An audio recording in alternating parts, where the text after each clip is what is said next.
The Weekend Breakfast Show, 7am till 10am, Saturday and Sunday, with DJ Foz on Dorset's Riviera Radio.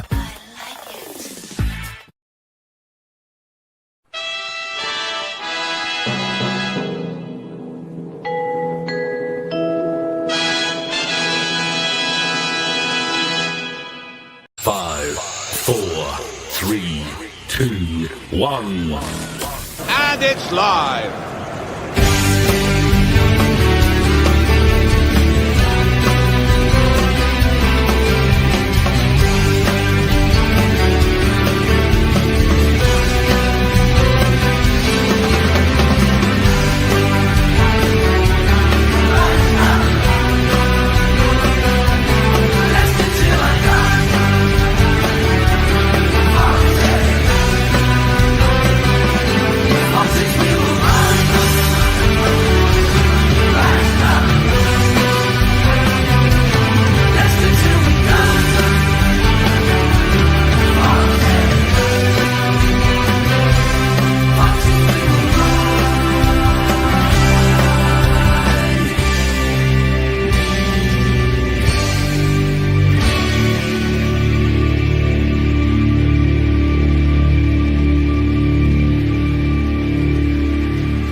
This is Leicester Till I Die TV. Watch and subscribe on YouTube and listen on your podcast platform. Good evening, everybody. How the devil are we? Whoa! It looks like he's in a black hole there. You all right, I'm in Steve? the dark. I'm in Jordan Ayew's butthole. Oh, that's not a place you want to be caught in, is it? No. You know? This is my fault, guys, because unfortunately the picture that Steve had behind him had a watermark on it, so we have to be very careful with those. But welcome along, Steve. Hello. No So, Brad again tonight as he's off gallivanting around Leicestershire, finding car parks to have some fun in. well, this is it. You know, he's discovered women, you know, and it's always a scary thought, that, isn't it? It can be, that's for sure. Yeah. Right, here we go. Look, Watford 0, Leicester City 0. I think we might have a difference of opinion because obviously I played your post-match vid at the watch along, and you weren't too happy when you were coming out. More of the point that it like Watford were terrible and we should have won the game. So, you know, in these small margins, when we've only got 7 or 8 games towards the end of the season, these games you need to be converting into 3 points and not 1 point. Because, you know, if you go on a points per game towards the end of the season, that's not enough to keep us up. Well, I've put there, it's 2 points. I believe this is 2 points thrown away rather than a point gained. Well, yeah, they offered nothing, Watford. You know, they didn't have any big chances. They had 6 shots in total. Their XG was 0.25. You know, we had an XG of 2.2. We had 15 shots, 4 big chances. Okay, one was the penalty that was missed. One was Daka closing his eyes. And I think it was harder to miss than it was to score. And yet he still managed to do it. So, yeah, but I do think it was 2 points thrown away. These are the games you should be winning. And come the end of the season, we could well be ruining the, you know, missed opportunities. Well, exactly. Totally. Although, if let's say we were to go down by 2 or 3 points, I probably wouldn't necessarily look at this match or similar matches as ones that have cost us. I would actually look at the 4 that Andy King was in charge, not blaming Andy King at all. You know, I'm not saying it's his fault, but looking at the club took 4 weeks to pick a bloody manager that was out of work. Yes, I mean, you could point to Andy King being in charge for those games. You could point to the fact we've only won one game in 14. You could also point to the fact that we conceded in the last couple of minutes against Stoke. We could have beat Middlesbrough with a Luke Thomas header. QPR, anyway. And we missed a penalty against Watford. So, you know, there are points dropped there. And you're right to point out the 4 fixtures with Andy King when, you know, Rowett was available. But this is Leicester City. We don't like doing things easy. and as making it as difficult as possible. That's for sure. Because you could say when you sack Marty, Charlton was a fairly not easy game because there's no easy games in the Championship, but it's a game where you could have picked up points. Birmingham the same. Southampton, look, if we were 3-0 up against Southampton with Gary out in charge, we wouldn't have lost that game 4-3. That's for sure. Would we have done if Marty Cifuentes had been in charge? I don't know. That's it. Hindsight and foresight are a wonderful thing, aren't they? To try and guess what would have happened or what could happen is down to Mystic Meg. For anyone that's watching from the 90s, you'll get that reference. Anyone else above the the age of sort of or below the age of 22 now, I guess they wouldn't know what that reference is. So there you go, Chris. Bloody hell.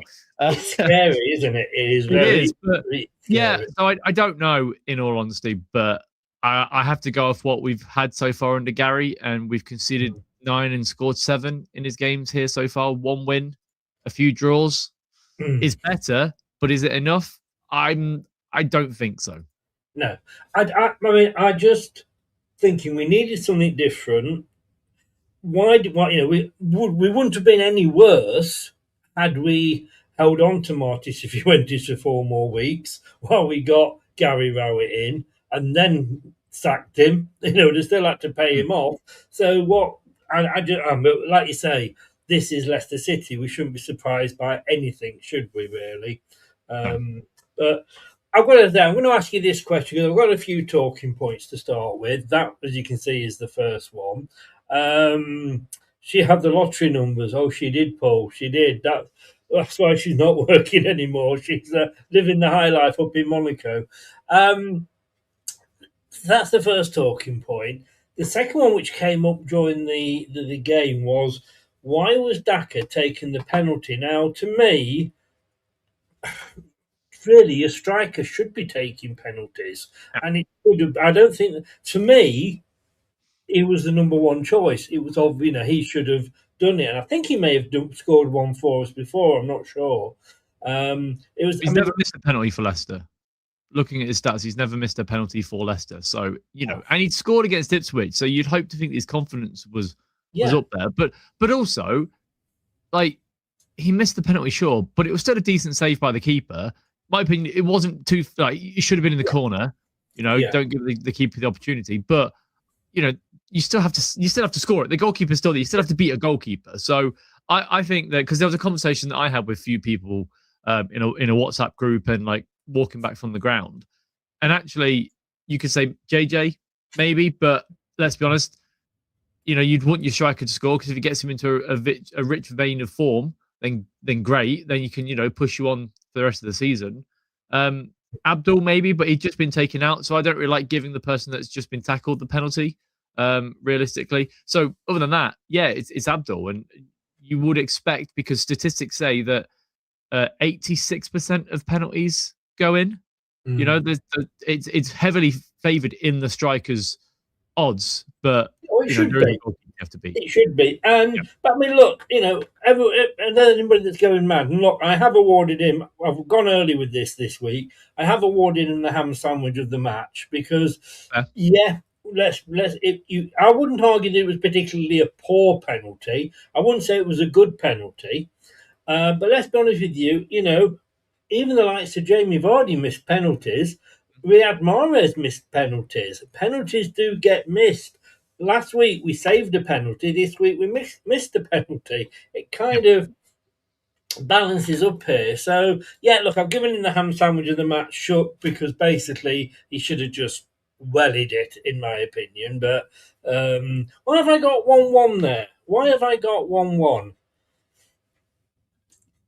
That is totally ridiculous.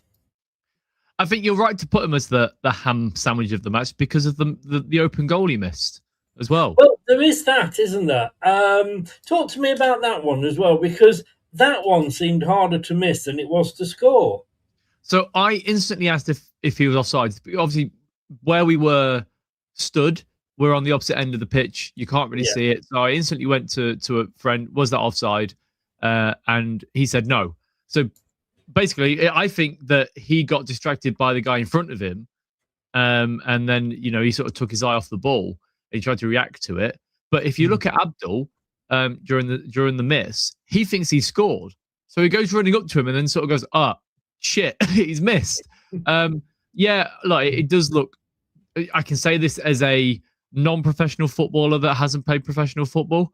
You know, I think that I probably could have scored it, and that I would have chucked everything at it myself.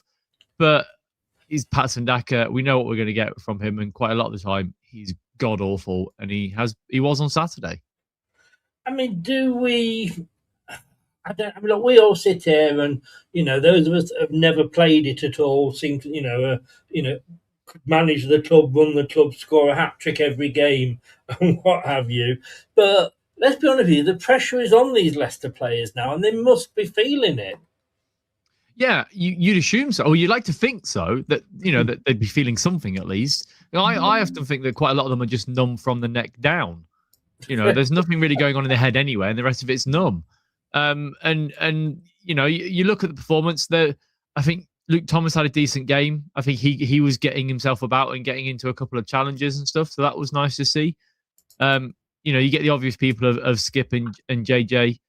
Abdul looked a bit better, but again, his fullback was on a yellow card. Should have been sent off as well for the tackle in the penalty. Yeah, I think he was very lucky to still be on the pitch. Yeah, that frustrates me because there's not double jeopardy there because he didn't go for the ball. He went for the player, so he should have been sent off. But whatever, that's football. So inconsistent, the referees nowadays. But yeah, you'd like to think there was some care there. And look, we got a draw. They will still fight. We didn't look shaky at the back. We put in a decent performance, and if we had a striker up front like a Jamie Vardy, who he's the legend and he's gone, he's 38, but even a 37, 38-year-old Jamie Vardy up front this season probably would have scored more goals than Ayew and Daka combined. Oh yeah, I wouldn't argue with that at all.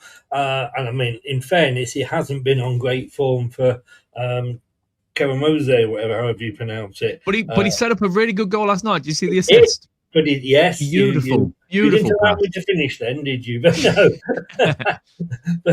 but yeah, no, he did. He did, in fairness. But he's gone. He has gone a long time without scoring, so it does happen. And look, I mean, if you look at these clubs when they're getting when they're in a relegation battle, how often, once the relegation is confirmed, do teams kind of? It's like the weight has been taken off their shoulders, and they go out and they just play, and they start winning games. Yeah, the only issue with that is if it happens for Leicester this season, it'll be against bloody Blackburn the last game of the season where we're already relegated and we beat them 4-0. That would just be typical Leicester. I think it's typical of a lot of clubs as well, though. Yes. Yeah, that's right, because they're playing for their futures, aren't they? Effectively, so they're going to put the performances in. A lot of these players. So. But yeah, I don't know. People keep asking me like. I think we do forget sort of the pressure, and when we play football, it's usually like down the sports centre, like in front of 30,000 screaming people. But apart from that, I'm not saying anything. He is still obviously shy. Now, when I launched this show, I titled it Daka Ayew Why, because I don't know why we stick with these players. Reece is convinced that there's something in the contracts that says they have to play. Ayew, I can possibly understand. That Daka, no. I just don't see why these two, we've loaned people out that could have done a job for us, and then we loaned somebody in that could do a job for us. And this is my rant. Now, do you mind if I have a rant? Yeah, go ahead. Yeah. I've got my...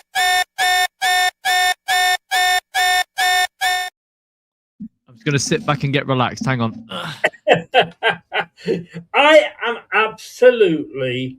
I mean, this is another cock-up by the club, is that we've employed a manager after 4 weeks, which was basically the transfer window.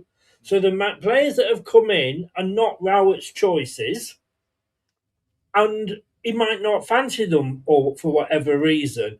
But we have loaned in a fucking striker, and he hasn't had any minutes. Now, I don't give a shit whether he thinks, whether Rowett thinks he's good or not. He can't be any fucking worse than Daka and Ayew. Put them together, and they don't even have one decent player. Put them two together, they've not even got one good foot between them. Is it time for Richards? Now, I went onto transfer market, and as you can see there, his main position is a centre forward. Yes, he can play on the left wing and on the right wing as well. And I know Andy King said, he's coming in for competition for Fatawu, but he's a fucking striker! We need somebody that's a fucking striker. We've got him on the bench. Sometimes he doesn't even make the bench. And yet we're playing the two wanker brothers. And, we alternate between them week in, week out. Now, a lot of people are saying that, Chelsea see him as a winger and they want him to be played there. Well, let me tell you this. This is what is on the Chelsea website. Under his details, they have got him as you can see there. If I can bring it up on my side, position forward. That is what Chelsea are calling him. Chelsea are saying he's a forward. Leicester City have got him in the forward bracket. And what else did Chelsea say about him? Well, I'm going to tell you. Thank you for asking, Steve. Let me tell you that they said at the start of his Chelsea career, he was in the under-21 squad, and in his first two appearances, he scored 2 goals as he looked to cement a regular place. By the end of 23-24 campaign, he had found the target 7 times. 7 fucking times in 8 starts. On his own, he scored more goals in 8 games than Daka and Ayew have scored together in a fucking season. 8 starts and 5 sub appearances. Injury affected his following campaign, and obviously that's where we've got with him. Tell me why the fuck this guy is not getting on the pitch. I'm actually going to. Sorry, my cat has just jumped up. There we go. Hello, cat. I'm going to go one better for you here, Chris. I think we should be playing Lorenz Hutchinson from the academy. He scored. I'm not laughing at you. I'm laughing at your cat. Sorry. Yeah. He scored 15 goals this season and got 5 assists. He's 18 years old.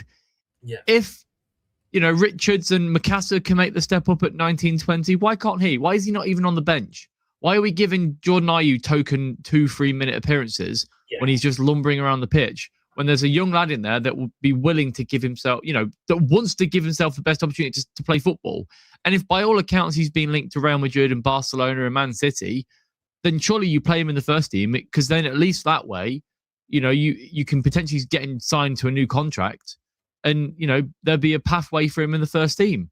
I don't think Richards is going to play that much football for us. I think it's a bit of a wasted loan spell, in all honesty. But then again, you could say that about Aribo that we've brought in. Who's we're paying. I think he's the 5th highest paid player in the league, and we've got the other top 4. So we've got the top 5 highest paid players in the championship. So that's good. Well done, Leicester. You've ticked all those boxes. That's good to know.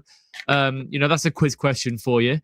But yeah, I do agree that if you've got Richards, you should play Richards. But he was injured. No, Aluko was injured, wasn't he? And he came in for Aluko. So why didn't we try him on instead of Ayew? Because you saw the reaction that Ayew got when he came on. He was booed. Yeah. Not by me personally. I didn't boo him, but people around me booed him. And we all know that at the end of the season, he's going to fuck off back to wherever he wants to go. Barbados, Marbella, fucking Australia. I don't give a shit. Just get him out of Leicester and give these young players a chance that we could use next year in League One. I mean, he's saying that he's not going to be swayed by the boo boys. They're not going to pick the team for him. That's Gary Rowett. But look, and before I'm making an absolute arse of myself, the player that's gone out on loan is striker is Jake. Oh God, Evans, Jake Evans. It was Evans or Edwards, and I usually go for Edwards, and I wasn't sure, so I'd check. And then you were struggling. Jake Evans, he went out with the England squad for the under-17 or under-21, whatever it was, World Cup. And he got, I don't know if he played many minutes, but he got some minutes, I believe, out there. And yet he's not good enough for Leicester. And we're just stuck with these two arseholes who, well, they're not doing. Let's be honest with you, arseholes have they've got a use, haven't they? Those two haven't. Lauren Hutchins, I will agree with you on that, and I've got to say that Tom is a great advocate of him as well. I've always liked Tom. I've always liked Tom. He speaks a lot of sense. Tom does. Well, he did in the game show, where we did the Football Manager, and we took Leicester down to League Two as if we'd actually been dumped there by the EFL, and he had to pick all these players coming through the academy for his team. So he knows. And by the way, everybody, we're starting on Sunday at 9. We are starting a new show, Future Foxes, when we will be taking the next 5 or 6 weeks to look at the youngsters and why aren't we playing them? Are they good enough? The loanies, etc. So we will be looking at the youth. But I don't. I can say we've been here before. Do you remember with Ruud van Nistelrooy, where he wouldn't play the youngsters, even when we were down? I mean, he brought on as a sub when we got relegated. In the last game, the guy that we'd got from Brighton, Buonanotte, brought him on as a sub, and he was fucking off after the game because that was the end of his loan spell. What is it? I mean, I did a book ages ago, Management for Dummies, and it seems to be that if you've got any IQ or any intelligence, you don't get the job with us. Yeah, I do find it incredibly frustrating. Look, I understand why he's reverted back to tight in regards to picking experienced players when you're in this situation. Look, it makes sense for a manager to come in and do that because you can probably rely on older players more than the younger players. But it's a rock and a hard place situation because I think the fans have got behind them a lot more than they had previously. And I think that's pushing the players a little bit. But realistically speaking, you have Richards on the bench who came on for Aluko because he picked up a late injury. You have Monga. Ben Nelson is academy graduate, but he's 22 now, so I don't sort of class him as that age anymore. No. There's nobody on that bench that is going to... Bobby Reid will likely be here next year because he's got a year left on his deal. Yeah. Bacassa's going back to Man City. Ben Nelson's got 12 months left on his deal after this summer. So the chances are, unless he signs a new deal, he'll be sold in the summer. Aribo on loan from Southampton, waste of time. Don't understand why we signed him. Didn't need a midfielder. Pointless space. Ayew, same thing. Came on for 3 minutes at the weekend. Pointless.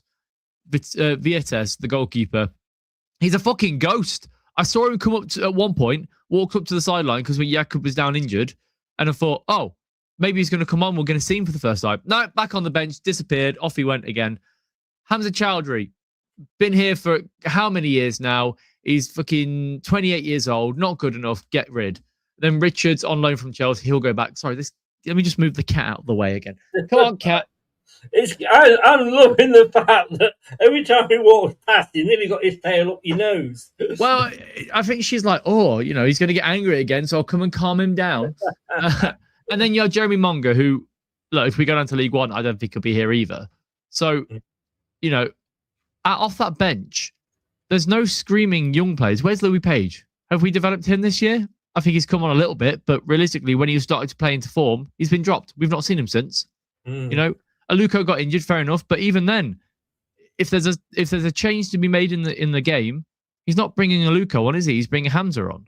So, he's reverting to type with this team to a lot of players that have already let him down, to which he said, and then he changed his words afterwards, I need to find players that I can trust. And he went, oh, no, I mean, what I meant is during moments of the game. No, you didn't, Gary. We all know what you meant. We all agree with you. What are you talking about? You revert to type. And this is why, come the end of the season, I don't care what league we're in. I don't want him here.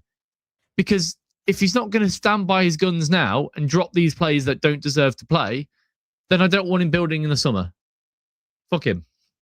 No, I agree. I thought he was a good signing, albeit a late.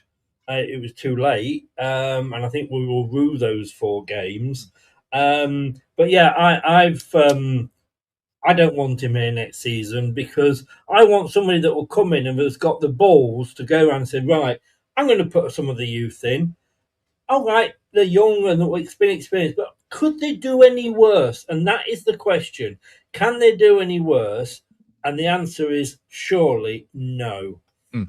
I mean, when you look at this was a team he started with, and again, I've got to ask the question: Andy King, have you ever actually heard him speak? I mean, I believe he does actually talk. He does. He's very softly spoken, Andy King. But he does. He's not mute or anything, is he? He can actually speak. Has he not gone to Rowett and gone, do you know what? Jordan James isn't best in that role. My issue, look, so I understand why he plays James in that role, because I think you can't really drop Skip necessarily because he's the workhorse in that midfield, isn't he? He's the engine, effectively. He's the one that gets around a bit. And there were times at the weekend where, you know, he was chasing back and putting in tackles, and that's what you need from a midfielder. I understand why you play Harry Winks, because he's cool on the ball. He can find passes. He gets involved. And actually, recently, he's been getting himself about a bit more. There was a moment on Saturday where Luke Thomas went in for a tackle on their winger, and then Winks came in and tackled him, and then Thomas went back in again, and then Winks did it again with the same guy within the space of like 10 seconds. And I was thinking, fucking hell, they're kicking shit out of him. This is what we want to see. And then, yeah, pushing James into that 10 role doesn't really work for me because I don't think he suits that position properly. No, I don't. But if you drop him back into the middle, have a free man in midfield, right? And then just have him push on from there, that works fine. But we are, and look, you talk about it like when you go blue in the face in regards to the formation and how we should change it and stuff. But this constant obsession with this formation really frustrates me as well. There have been some tweaks to it in the last few weeks, but it's not working. Play two up front. If you've got one striker that can't score, what's better than one that can't score? Two, because they might actually score. They might get in Chuvy's way and just fall into the goal, you know? Well, this is it. I mean, you could have, if you want to play those players, change the formation to accommodate them. Scott says there, I don't know why we didn't send Ramsey back in January, because we're fucking run by wankers who have got no idea how to run a bloody football club. I hope this new guy, Macron's, come in, because all right, it may be a case of we had to keep him. It might have been in the contract. But then what? If I was Burnley and he was injured, I'd want him back at my place. Well, I guess if he comes back, like with Nelson, he got a bad injury for Oxford, came back to Leicester, but was still technically on loan at Oxford. So when he came back to full fitness, he went straight back to Oxford again. He just had his rehabilitation at Leicester instead because we had better facilities. I think Burnley are just like, look, Leicester have got better facilities. You stay there. You know, we're not paying you wages. We don't have to worry about you on the treatment table. You just stay in Leicester, because we couldn't send him back. There is that usually it's on the parent's side to recall the player, but we couldn't have sent him back, unfortunately, because I think we would have done otherwise. Like with Carranza, he got recalled back from PSV to be sold. So.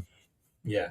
Well, but I say with that, you could go Christmas tree 4-3-2-1, and we could have gone 4-3-3. Although at times I actually thought we were playing three at the back, because Ricardo was more in midfield and was able to come back, in fairness, but he didn't do it that often because it necessarily wasn't needed, because the Hornets hadn't got any sting in them.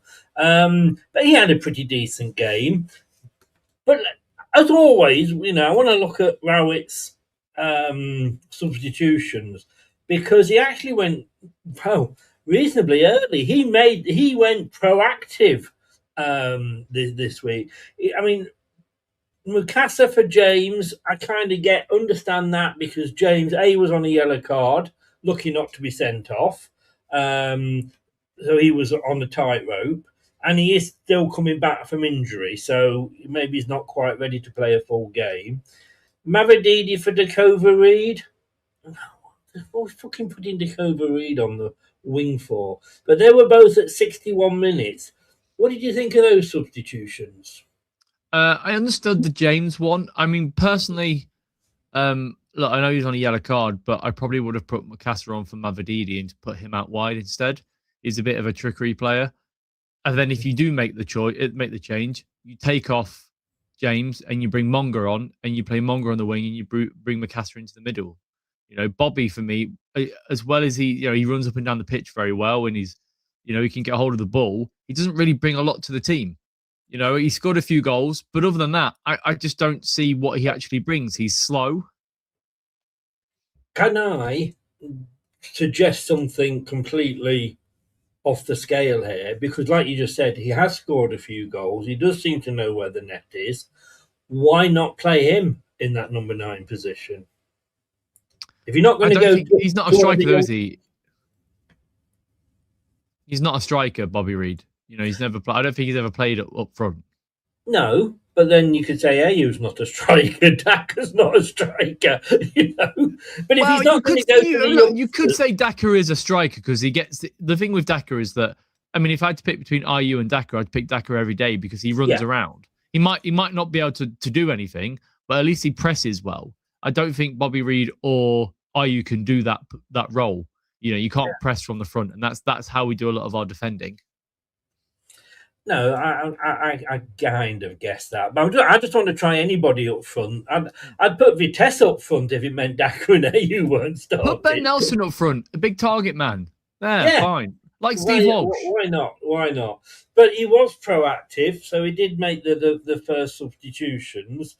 Then on 80 minutes, we had Aribo on for Skip. Why?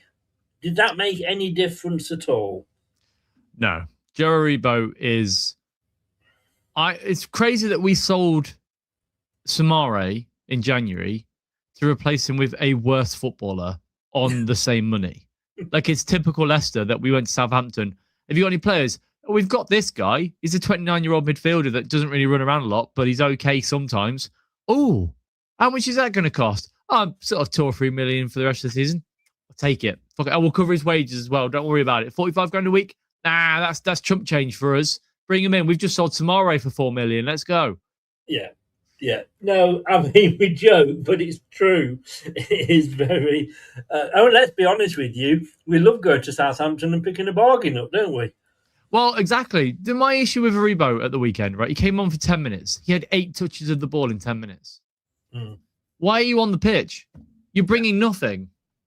Yeah. Well, we could say that about somebody else in a second, but I want to go Nelson coming on for Lascelles. Again, do you think that was because of the fitness issue?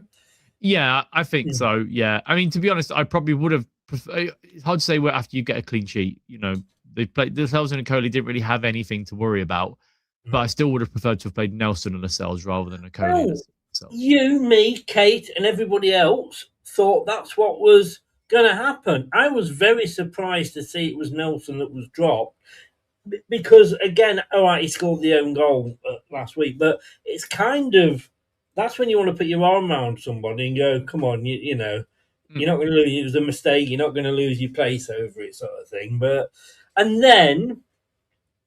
And everybody was waiting because I launched the rant jingle there. I launched that on Saturday on the watch along. And I said, I'm saving that for when Ayew comes on.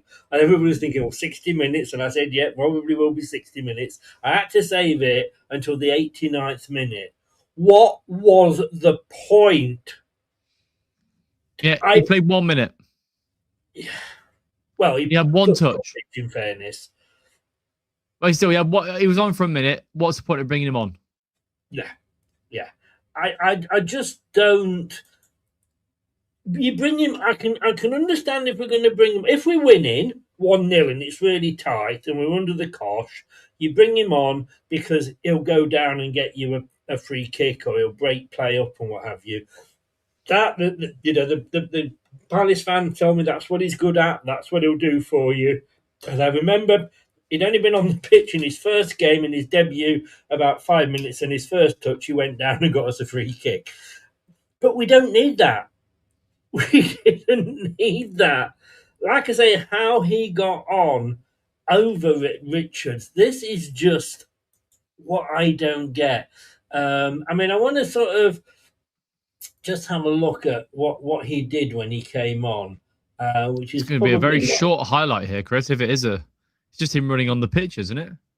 he says here he played 1 minute. And Yeah. the thing was that in that minute, the only thing he did, and he did get 100% on this, he made one pass. That's all he did. Yeah. He it doesn't tell me how many touches he had. He had one touch. One. Now that was pretty much no better than when he'd been on for 60 minutes last week. So I'm sorry, I just don't get. And I was looking, and do go back and check it out on the BBC Leicester homepage. I think Locks had been on the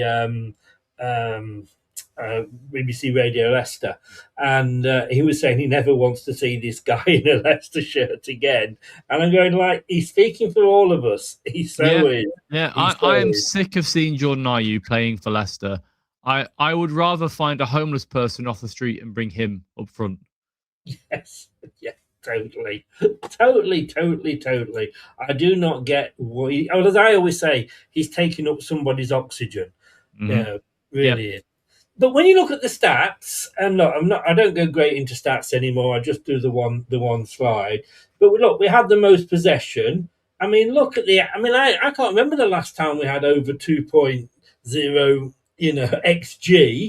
XG. 15 shots to their 6. We had 5 on target, and that seems to be the problem, to their 2. And touches in the opposition box, we had more, which is probably only the first or second time this season.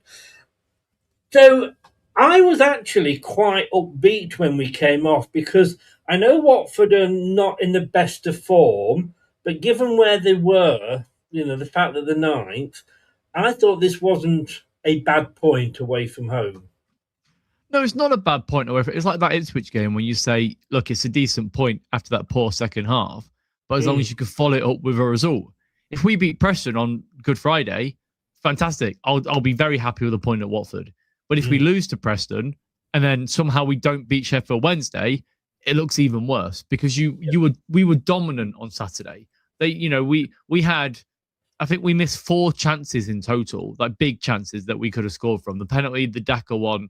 There was a Mavadidi one, I believe, that was a decent save by the keeper, and then the Ben Nelson at the end, I think. But even then, I was told it was a scorpion kick or something, so whatever. But you can't miss those chances when you're down there, because to stay up you need points, and at the moment 1 point a game isn't, as I said earlier on, 1 point isn't enough. Because if you look at what's left in this season, we've got 7 games. We're going to come on to that later. Okay. I've got a graph for that, and we're going to go through it. So it is a very, very good point, though. This, I know you're not so keen on this, but that's the momentum chart, which is pretty even, I guess, in fairness. But look, let's have a look at the table, shall we? I mean, it doesn't make good reading, does it?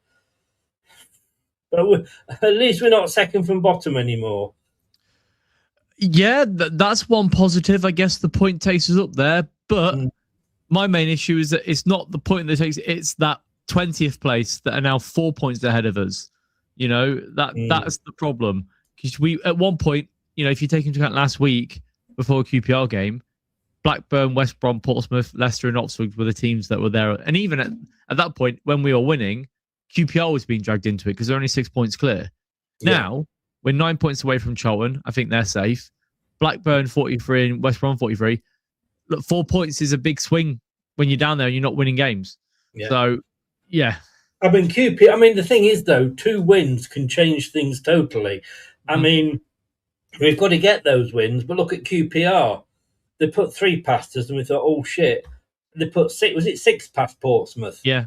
And obviously that really, if you look at the goal difference, thank you, QPR, for that.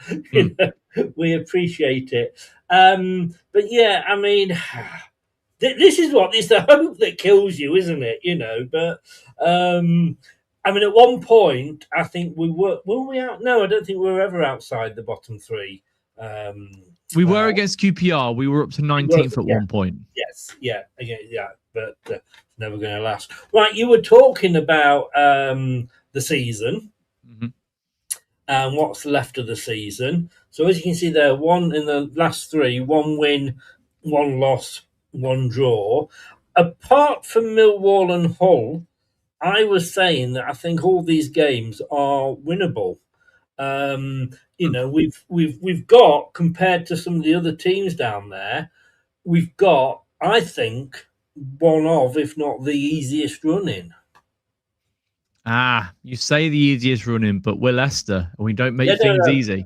Exactly. I will give you that. We're not even going to beat Sheffield Wednesday. Well, that's it. I had this argument with Dan, who's on the final whistle, that he was saying, well, the rest of the teams have got nothing to play for. Well, actually, you look at the table. Okay, Sheffield Wednesday don't have anything to play for. Fair enough. Preston, they're on the beach effectively, but they won their first game at the weekend. Swansea are on the beach. But then Portsmouth, Hull, Millwall, and Blackburn are all fighting for something. You want to go into the last three or four games of the season where you've got teams in mid-table like your Birmingham, your QPR, your Stoke, your Bristol City, your Sheffield United, effectively, your Charltons, who are all on the beach, because they don't want to hurt themselves for next season. And what's the point in putting the effort in? Whereas Millwall are going for automatics. They're only 2 points off at the moment. Hull are going for playoffs or to stay in the playoffs because they're only 3 points ahead of Wrexham, so they could drop out. Blackburn and Portsmouth are fighting for their lives still, even if Blackburn are 4 points ahead. So realistically, the next three games, I'd say the next two games, the Easter weekend, are pivotal. If we don't pick up at least 4 points in those two games, then I think we're done, unfortunately, because you look at the fixtures that the teams around us have got coming up. Portsmouth have got Norwich. Norwich aren't really aiming for anything. They're in good form, but you don't know what Norwich are going to turn up. West Brom have got Wrexham. They're fighting for the playoffs, so you'd like to think that they won't get a point there, or 3 points at least. Blackburn have got Birmingham, and Oxford have got Hull. So but then it's the Sheffield Wednesday, isn't it? It's that Monday where everyone's playing each other. That's the big one for me, and it is typical Leicester City that we will go to Hillsborough after they've not won a game in 35, 36 games, and we lose, because that is how we are. This is Leicester. I can't fucking wait for the head loss. And they have started putting the odd goal in as well. And if we concede one goal, and it's at Sheffield Wednesday, isn't it? So yes. It's the crowd is still something to be considered. Yeah, I mean, I'm going to go further than you, to be honest with you, because I agree with everything you've said there, and I think we need to get 6 points from the Easter weekend. I would agree with that. I think 4 or 6 is the target. I think 6 would be perfect, but I can't sit there and say we're going to get 6 points, because I don't think at any point this season I thought, we're going to win 2 games in a row, because we're just awful. So I'm trying to dampen my expectations just a little bit to hope that we get 4 at least. Well, let me ask then, because you've got us 4 points from those 2 games. What points are coming from the bottom 6 games there on that graph? I think we lose to Swansea. Oof, right. We lose to Portsmouth. Yeah. We draw against Hull, we lose to Millwall, and we beat Blackburn, but we will be down after the Millwall game. Wow. I said to Kate yesterday that I'm sort of 55% sure we're going to stay up, right? But it fluctuates 10% either way sometimes. I could be 45% or 55%. With what I've seen from this football club over the last 2 years, and the capitulation and the lack of effort and desire. And yes, we've had that recently. You can say that there has been a lot more fight on that football pitch, but it's not been enough to get 3 points. And if you don't have a striker, you're not going to win games. And we don't have a striker. And we can't rely on Jordan James every week or Abdul to score whenever he feels like scoring, because it hasn't been that often recently. Mavididi hasn't scored for a while. You can't rely on Winks and Skip to score that many goals, really. The defenders, when was the last time we scored from a corner? I can't remember. I feel so sort of downhearted. But as I said on Twitter, it's more of a case of if I dampen what I expect to happen and we stay up, I'll be incredibly delighted. But if we get relegated, at least I'm prepared for it. I'm very much in the Clibo school here. His thoughts on whether we'll go up or down. He said it's a Brexit for him. and at the moment he is swinging towards the out. So like 51. So, and I am very much in that. I think we are down. I said right at the start of the season, a lot of fans were saying like we're going to piss this league again. It's an easy league. Moaning when we got 4 draws, what we would have given for 4 draws under Andy King. And I was saying, just look at Luton. All right, we've got the 6 points deducted in there, but I don't think even if we got that 6 points back, I don't think we'd be a lot better off. And that's another thing that I'm not going to play the rant thing again, but for fuck's sake, get on with it and let us know what's going on. Well, that's Leicester's fault, isn't it? Why did they appeal it? Just accept it, because it's more likely to get more points taken off than added back onto the table. Yeah, but for other clubs as well, and I know we don't give a shit about the other clubs really, but at the end of the season, and we got relegated, are they going to come a week after the end of the season and go, actually, we've made a decision, you can have those 6 points back? Then suddenly we're up as it stands at the moment and Portsmouth go down, and Portsmouth are going to be, for fuck's sake, Portsmouth will sue, and chances are, I think there is a cut-off point. I don't know when it is, but I think there will be. I think we'll probably hear about it the end of this week, if not next week. I think it's got to be, in fairness to everybody, it should be before the Good Friday games. Oh, yeah. Yeah, they've got plenty of time to do it now. Yeah. I mean, all I can say is Easter's coming up. Jesus rose again. Maybe Leicester can. I don't think not. Right. We needed, and I've always said this, we need 2 teams to be worse than us this season now, because we know Wednesday are down. So if we look at the last 4 games, I'm not going back further than 4, because I think 4 is, any further than that back, and you're talking different teams and everything. So I looked at the last 4 games for the form. Now, Portsmouth, as you can see there, are worse than us.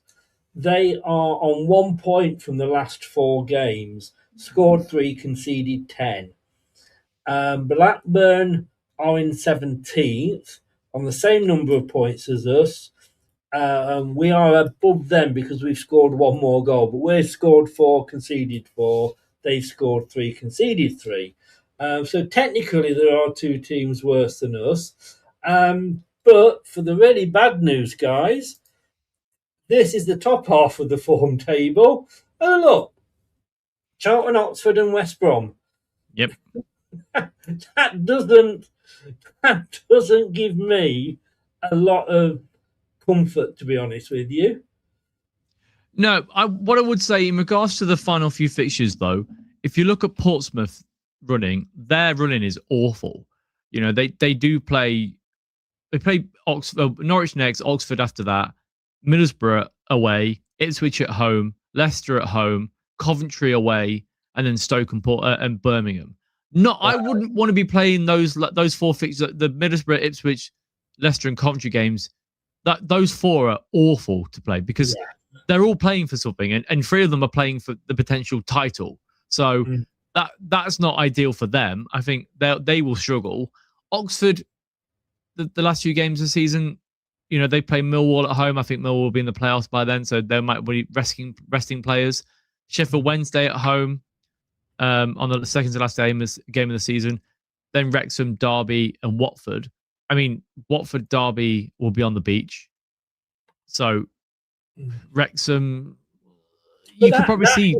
That's when they could be at the dangerous, though, because yes, they're at the beach, but they're just they're nothing to play for, so they just go out with no, like I say, pressure and just do well. Yeah, it could go either way, couldn't it? That's the strange thing about football, is that if you've got half your players that are like, fuck it, let's just go and batter somebody. We've got nothing to play for, let's go and do it. Or you've got players saying, well, I don't want to get injured, I'm out of contract, fuck it. And then West Brom, I mean, their last game of the season, last game of the season is against Sheffield Wednesday away. So that's interesting. I think they're on about taking, it's Blackburn, they're taking 6,000 fans to Blackburn. So, that's crazy. If you think that's more than quite a lot of the home fans that are going to be there. So they're running, they've got Wrexham, Blackburn, Millwall, Preston, Watford, Ipswich, and Sheffield Wednesday, you could quite easily see him pick up 9 or 10 points there. Yeah. Dworski says, why don't they try other squad players? We've spoke about this earlier, mate. We really, really did. Scott says, part of me thinks if we had a more severe points deduction, we actually see better performances and probably more minutes for youngsters. I don't think we will, Scott. I don't think we'll see the youngsters at all. And that is frustrating. And that's why you need to be watching at 8 o'clock on Sunday when we're doing the Future Foxes show. But thanks for your comments. I'm not going to talk about Rowett this week. What I'm going to ask you for, though, is your team performance. It's a clean sheet. We were dominant, but we didn't score. I think 7 is fair. I'm trying to find where I put... Let me just check my filing system. Okay. No, it's not in Same there. as mine. Yeah. I did have it somewhere, and I think it has gone... Oh, no, I have it here. I have it here. So, you've gone 7. Mm-hmm. I went 8, actually, because with what... I thought we defended well. We didn't make any stupid mistakes, and we did actually show a bit of passion. And all right, you can only play against who you're playing, and we probably wouldn't have got that result against Coventry. But I still think it was one of the better performances that I have seen. Now, I'm going to ask for your man of the match. Oh, it's difficult, to be honest, because they're all pretty...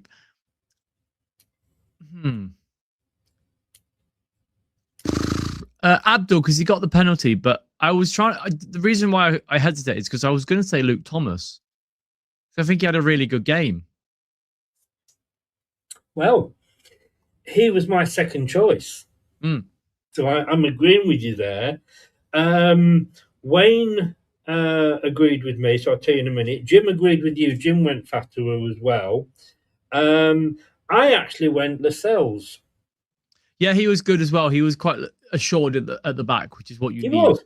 And because Ricardo was being allowed to go up and play more in the midfield sort of role, Lascelles was able to take over, because I was very concerned if you had Lascelles and Ricardo both in the back four, one's a captain, one's an ex-captain with a lot of experience, who's telling them what to do. Right, get in this line, and the other guy, no, I don't want them to do that. But because Ricardo's going up forward, I thought that clean sheet was probably down to Lascelles, controlling the defence. Yeah. But I did, like you say, I thought Luke Thomas had a really good game. And look, we pick on players, so I'm happy to say when somebody does have, as I have with Daka, when somebody has a good game, we've got to give them the praise as well. So I think he's been, the last sort of 4 or 5 games, he's been pretty good. He was good against Ipswich. He was decent against Bristol City. Okay, everyone was poor against QPR, but I don't blame him for the goals we conceded, really. No. And he was decent at the weekend. I think he's actually done pretty well. And oh my God, don't say that, Dworski. No. God, we're agreeing a lot tonight, Steve. I'm getting a bit worried. Yeah. I will give up my season ticket when Luke Thomas is captain. That's for sure. I would not go that far. Tell you what, of course, Ricardo's leaving at the end of the season. For me, there's only one person you give it to, and that's Skip. Yeah, but I think if we go there, he won't be here. I think somebody will come and sign him because, he'll be on big wages. So I don't think he'll be here.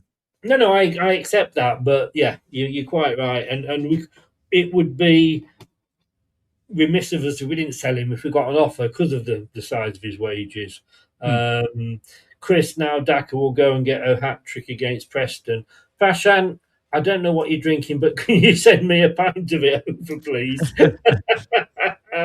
Right, well, this was the official performance and man of the match.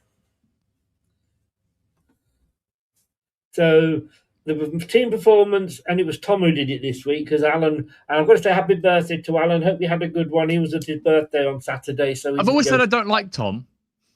Well,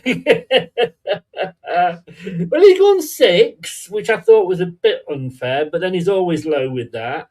And Ricardo, and nobody else went for Ricardo, so. But Well, the reason I wouldn't say Ricardo is that there's a moment in the first half, second half, where he got like they had a decent shot on goal, and Ricardo just didn't really try for the ball. Like the winger went past him so easily, and I was like, that's poor. So that's why I didn't give it to Ricardo, just for that moment alone. Yeah. Scott says Nelson as captain next season. Mm-hmm. I personally, I don't have a problem with that, but I don't like defenders or goalkeepers as captains. I like the midfield because they see more of the game all over. If you've got a bit of trouble with Daka having a fight with somebody, and your goalkeeper's like Schmeichel when he was captain, he's got to run all the way up the pitch and then run all the way back again afterwards. No, I don't agree with that. It's just a personal thing. Right, here's where we're going to disagree a lot. We'll very quickly run through this because I know you've not got a lot of time. But Brad's not here, so it should shorten it by an hour. Right, so Steve, me, and then Jordan. Right, here we go then. Jakob. 7. I think he was quite sort of he wasn't quick at releasing the ball at times, which really frustrates me. His passing was a bit poor, but he saved a couple of shots and didn't look like he was under that much pressure.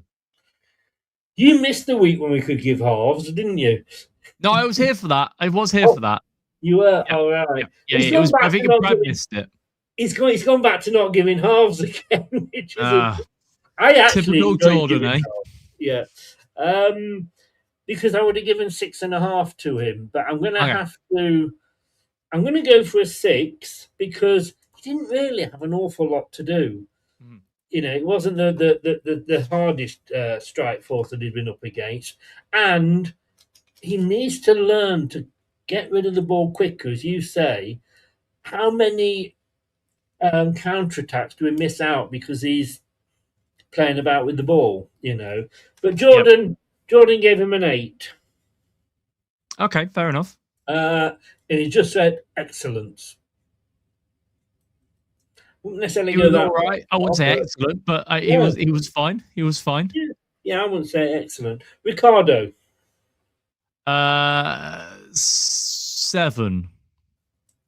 I think his passing was a bit sloppy at times. The moment I mentioned earlier on, but he looked assured, and he was still getting about a bit. So 7. Yeah, I'm going to agree with you. One of his better games. I'm not, his biggest fan, but for the role he was playing in that game, I think he did all right. Unfortunately, we're not going to be playing Watford every week. Jordan says there was plenty of nice moments, and he gives him a 6. And you didn't tell me that I didn't put Ricardo up there. There we go. I'm terrible at that.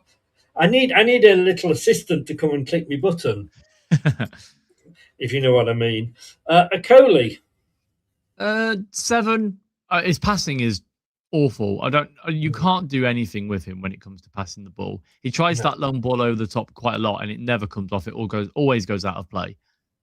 But overall, he was still steady in the back line. He got himself about a bit, and he put in some tackles. So I think 7 is fair.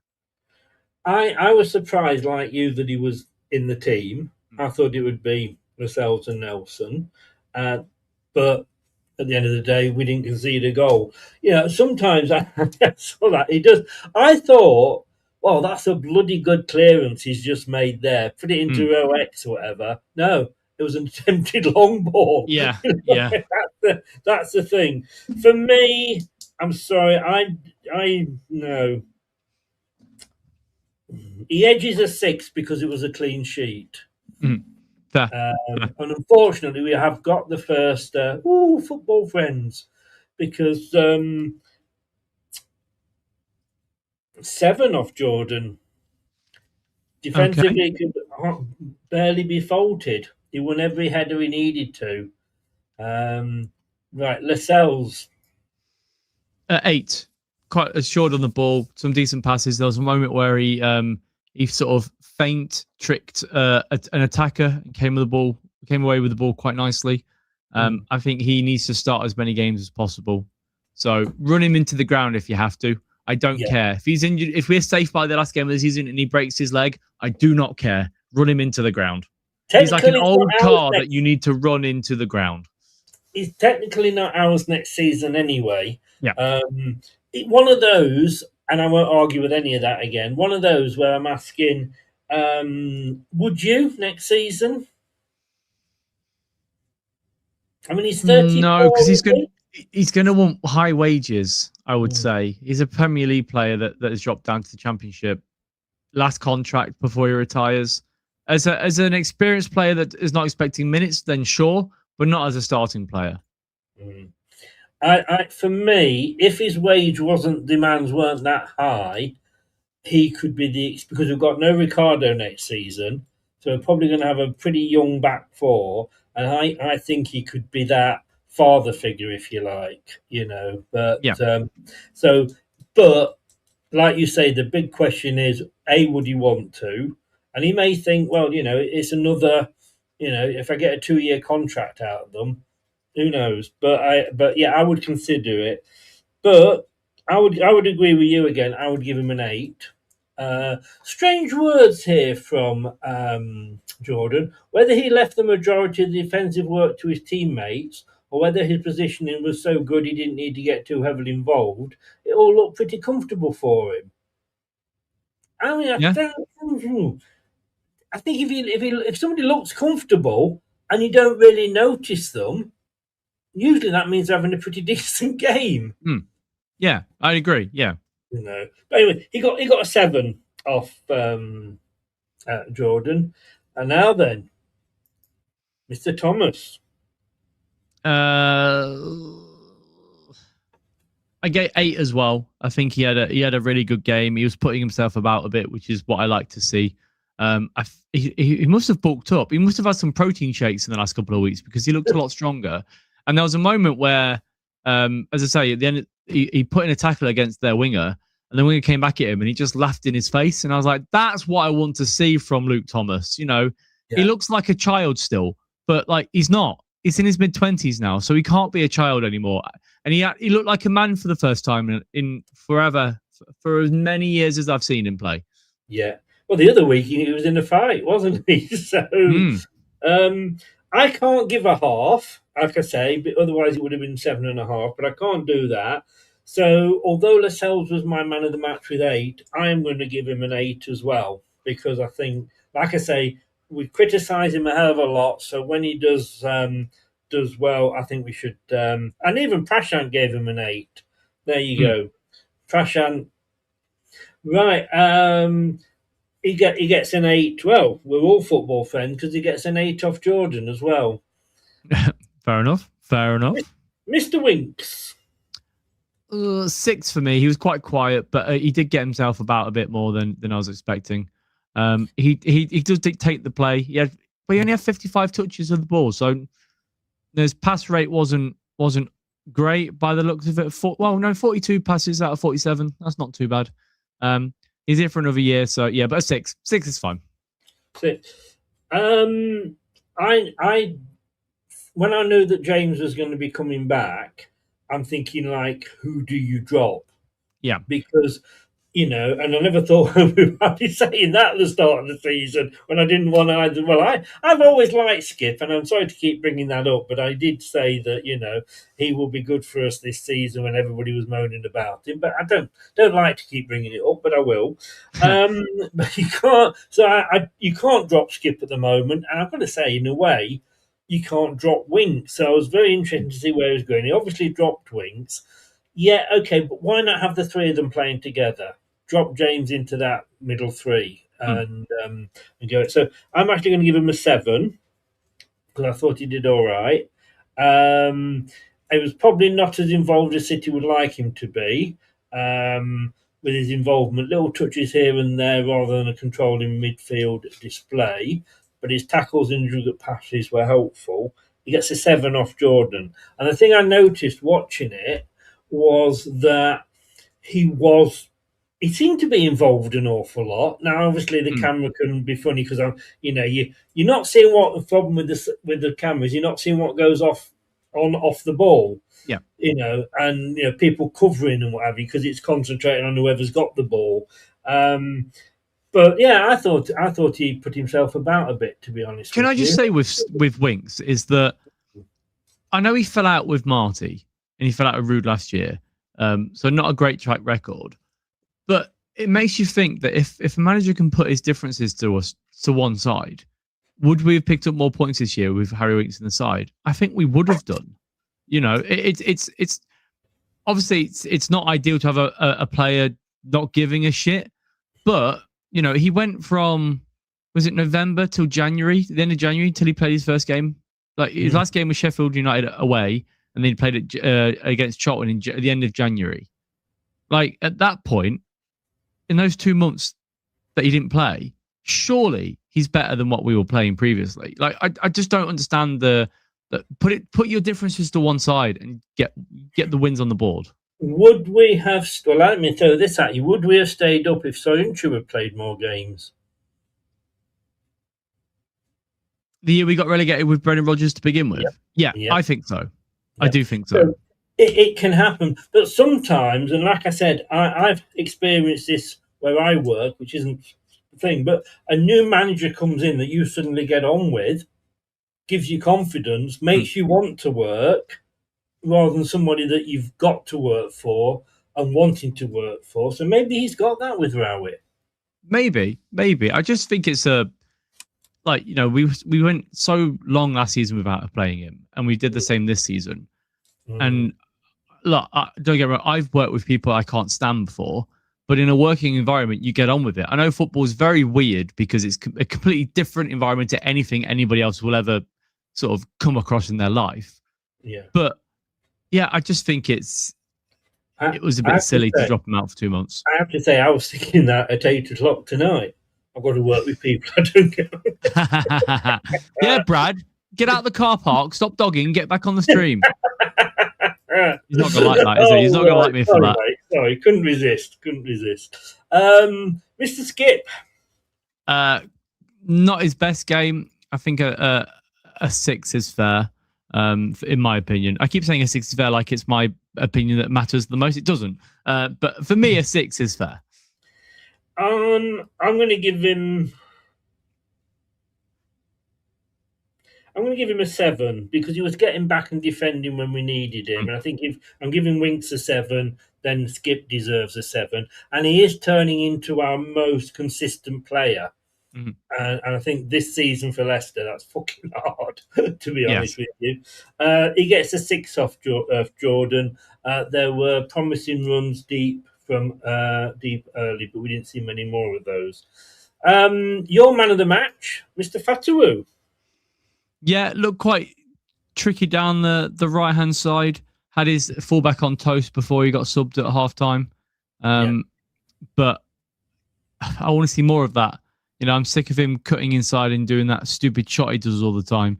But look, it was a better game because he's been really poor the last few weeks. So we need more of those performances rather than what we've seen recently. Did I give him a number? 8. You didn't give me a number, but I'll have give him an 8. Another 8. Another 8. I'm agreeing with you on that. I think it was one of his better games. He earned the penalty, and I think he did well to keep the ball and earn it. Interestingly, I thought if it's a penalty, therefore it's a foul, it should be a yellow card. And the guy was already on a yellow card. And he had it, and when they actually subbed, it was called, was it? I don't know that was him or not, but they did have one player called Loser. Yeah, he's a midfielder. He's actually a really good player, but it was Mendy the guy that came off. What was he? I can't remember which one it was that came off. Anyway, never mind. But he had him on toast. Yeah, Formose Mendy came off. That was it, Mendy. Yeah. The other Mendy came on, and to be honest with you, didn't even notice was on the pitch, I like Nambulas Mendy. It was a good play for Leicester. I loved him at Leicester, and I think, like a lot of players, we shit on him from a great height, but I just didn't notice him coming on.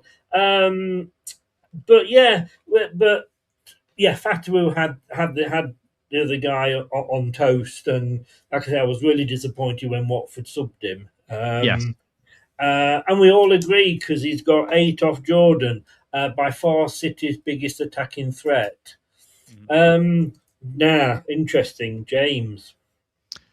Quite quiet for me. I think I give him a 6 because he wasn't involved as much, and he won't be in that position because he wants to break late into the box. But he linked up well with Abdul and with Steffi on the left. But again, not his best game. So 6.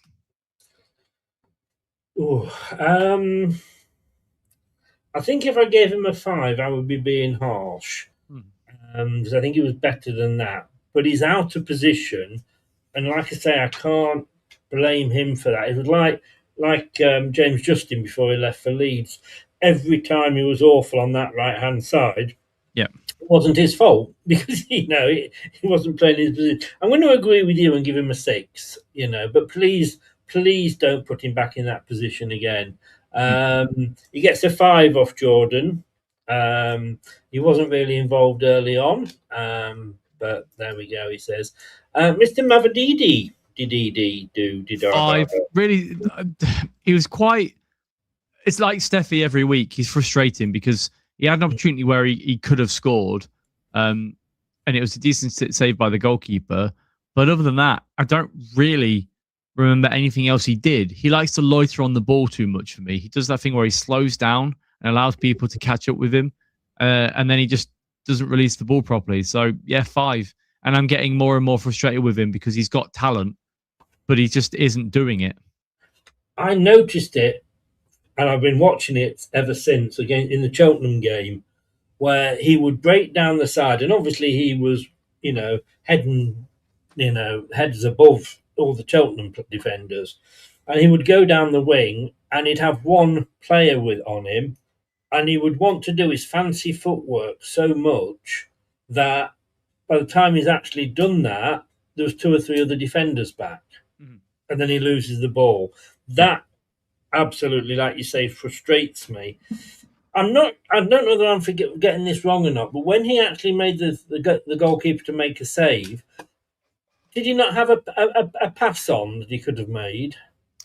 I'll be honest, I was at the other end of the ground, so I couldn't see what happened because I was thinking, fuck, he scored, and then I turned back around and we hadn't scored. So I can't remember, but quite possibly because a lot of the time he does have a better. But then again, if that passes to Daka, I think I'd rather shoot, right? It's a fair point. I'll take that on board. It's a fair point. And the thing is he 27 now or something? He's not a youngster. Yeah. He should be. So you look at it and you think maybe this is why Arsenal let him go. Although they could have done with him yesterday, of course. Well, yes. Oh dear, Arsenal! It's all falling apart. Not as much as Tottenham, though. No, and do you know what that's annoying as well? Is the fact that we're in the situation where we can't really laugh at Spurs, but I want to laugh at Spurs because they deserve it. They're a bunch of tossers. Yeah. Oh, they're out of Europe now, aren't they? They are, yes. They got resoundingly beaten by Atletico Madrid. I think if there was a team below them had won, they would be in the bottom 3 today.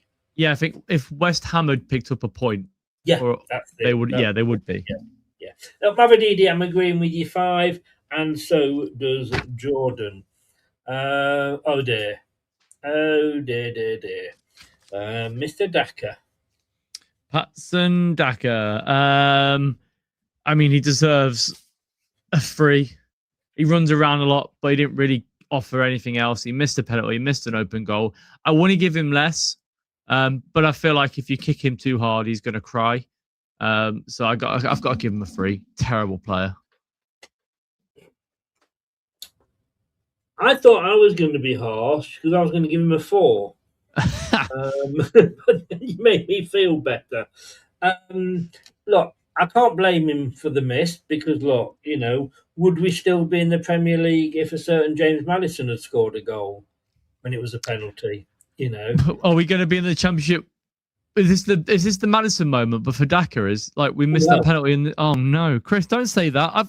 I'm going to Sheffield Wednesday and Portsmouth and bloody Blackburn. Yeah, sorry, but it just made me think then, and I did it on the watch along. Yeah, I think unfortunately this could be our Madison moment. Anyway, he got a 5 off Jordan. On the subs, Mukasa.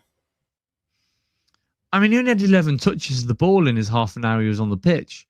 He offered nothing. So I'm tempted to give him an NA because he was poor. Like I didn't see him on. I didn't see him do anything. So was he actually on? Was he a ghost? Well, but no, I'll give him a 4. I'll give him a 4. Give him a 4, right? I've gone for 4 as well. Look, I love this guy when he's playing well. He's been my man of the match for a couple of games. This wasn't one of them, unfortunately. I understand him replacing James, but I don't think he brought anything to the game. Maybe it was because Dakota Reed came on at the same time. So he got a 6 off Jordan. He made an immediate impact, getting on the end of a ricochet and seeing a shot saved. I don't remember that. No, me neither. Dakota Reed, Bobby, 4 as well. Just offered nothing when he came on. Run around a bit, but that's about it. I know it's hard for a sub to come on and get up to speed with the game, but you were there for half an hour, mate. You've got to do something more than just have 12 touches total. Yeah. I am going to go. I'm going to go one more than you. I'm going to go for a 5 because he was getting crosses in, but also again, he was played out of position. You know, and it's not his fault. You know, he should have been played.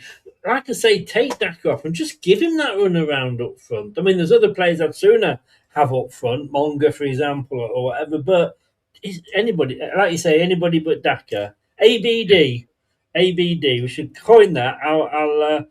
I'll stick that down and get it certified. He got a 6 off again off Jordan. Ben Nelson was on for about 11 minutes. Shut up the defense when we were under a little bit of pressure. A 6.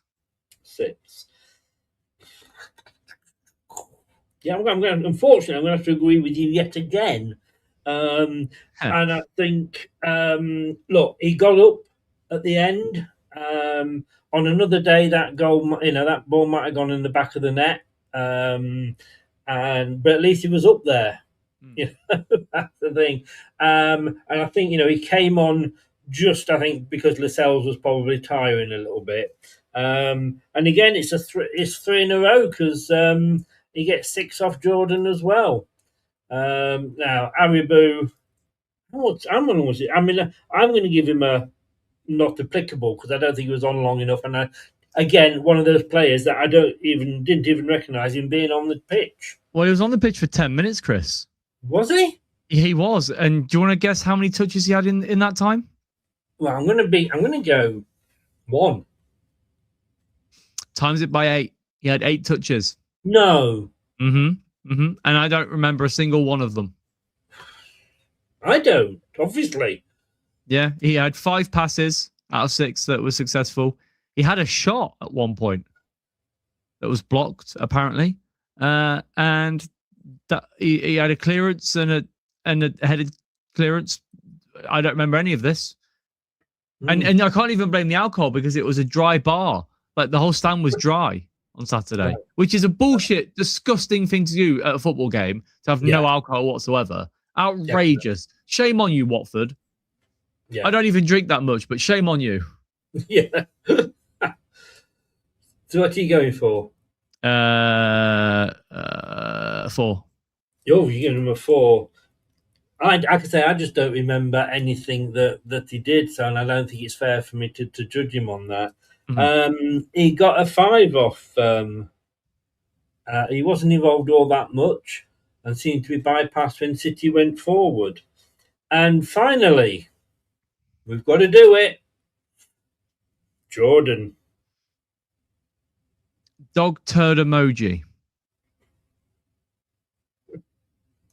which is basically NA because he was on for a minute. He didn't do anything. He had one touch. Yeah. Waste of space. It says here, and I'm going to agree with you. I'm going to give him an NA as well. He gets an NA off Jordan. Booed onto the pitch. He didn't have enough time to win the fans round. I don't think there's enough time in the rest of his life to win the fans round, if I'm honest with you. Yeah. That's probably a bit harsh, but there we go. So, manager, what about Mr. Rowett this week? 7. It's a clean sheet. It's a draw. It's a point. I can't hit him too hard because he's not the one taking the penalty. 7. I'm going to give him an 8 because he gets an extra point. Oh, naught. Oh, is that? That's for IU, I think. That's for IU. Prashan's gone IU 10 just because he annoys me. Oh, -10. Sorry, -10. I thought, bloody hell, Prashan, you said you're only on coffee. Fucking hell, that must be strong. I would have given him 7, but I'm going to give him an extra point for not starting AU. I think that's worth an extra point. Mm-hmm. And obviously, there's no score off. Jordan should start giving Rowett a score as well. Right, Steve, thank you very much. And we did it. Look at that. No Brad, and we finish on time for you. I know. Crazy, isn't it? Bloody hell. Probably it'll be going till 10 o'clock. Oh, tell me. It's been a standing joke for the 5 years that he's been doing this with me. Rowett, he said, Prashant says, I've seen improvement since he came in. Would you agree? I think there has been an improvement. But, I mean, whether it's the fact that he had more games, Cifuentes, but he's got a hell of a lot better win rate as a percentage. Has he? Gary Rowett's only won 1 game. Yeah. Cifuentes has got a bigger win rate. Okay, yeah. Sorry, I thought you meant Gary Rowett. I was like, bloody hell, no. Am I high? No. So again, would we have been any better off with Cifuentes still in charge? Oh, I don't know. Again, we talked about it at the beginning of the show. Hindsight is a wonderful thing. I think we should have sacked Marty when we sacked him, and we should have brought Gary Rowett in the day after we sacked Marty. Yeah, that's the biggest crime here. Yeah, I must admit, I actually put some beans in my eyes once just to see if you did have hindsight. Wow, I mean, yeah. I am a Heinz guy, Chris. I will say I do like a bit of Heinz. But recently, I've got into buying Polish ketchup, which is a lot better. When it comes to beans, I do quite like Cross and Blackwell. They've started doing them. I do like. Oh no, yeah, I think it is Cross and Black. Anyway, we're not a food channel. Steve, thank you very, very much, mate. You've got to be up early, so I haven't. I'll probably get out of bed about 10:30 and stick telly on and make myself a brew and then get back into bed. Well, by that time, I would have been at work for at least 4 hours in full protective equipment, packing off acid. So that's fun. Well, if there's a jar goes missing and then we suddenly lose AU body and all, then we'll know what's happened. Need a bigger jar. Yeah, thanks to everybody that's been in the chat.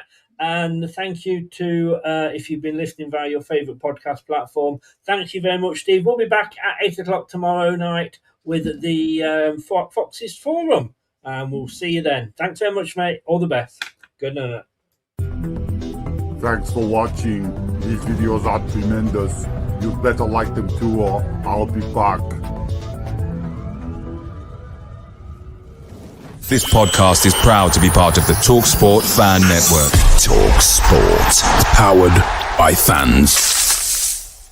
That will conclude this evening's entertainment.